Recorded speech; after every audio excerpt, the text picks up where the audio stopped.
नवाबशाह जे इलाइक़े ताश कॉलोनी जे रहवासी नौजवान तारिक अली चांडियो पंहिंजे सौट अक्सा चांडियो सां नवाबशाह जी अदालत में प्यार जो पाणो करे छॾियो आहे। नौजवान नारी अक्सा चांडियो पंहिंजे मुड़ुसु तारिक अली चांडियो सां गॾु नवाबशाह प्रेस क्लब ॿाहिरां एहतजाजी मुज़ाहिरो कंदे तहफ़ुज़ फ़राहम करण जो मुतालबो कयो आहे। संदसि चवणु हो त मां कुझु वक़्तु अॻु तारिक सां अदालती पाणो कयो आहे, जॾहिं त चाचा मामा ऐं ॿिया मुंहिंजे मुड़ुसु जन जे माइटनि जी जान जा दुश्मन थी विया आहिनि। जॾहिं त मुंहिंजा माइट मोते ई मुंहिंजे मुड़ुसु ऐं उनजे घर भातियुनि ते कूड़ा केस दाख़िल कराइण जूं धमकियूं ॾेई रहिया आहिनि। हुन चयो त असांजे नंढपण में मंगणी थियल हुई जंहिं मां मुंहिंजा माइट ख़ुशि न हुआ।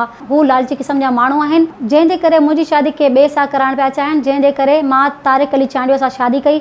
नौजवान तारिक अली चांडियो चयो त असां हिक ॿिए खे पसंदि कंदा आहियूं, जॾहिं त मुंहिंजे घरवारी जा माइट असांजी शादी में राज़ी न हुआ, जंहिंजे करे असां इहो क़दमु खयो। हुन चयो मुंहिंजी घरवारी जे माइटनि मां मूंखे मुंहिंजी घरवारी मुंहिंजे माइटनि खे जान जो ख़तरो आहे। हुननि जवाबदारनि ख़िलाफ़ कार्रवाई करे तहफ़ुज़ फ़राहम करण जो मुतालबो कयो आहे।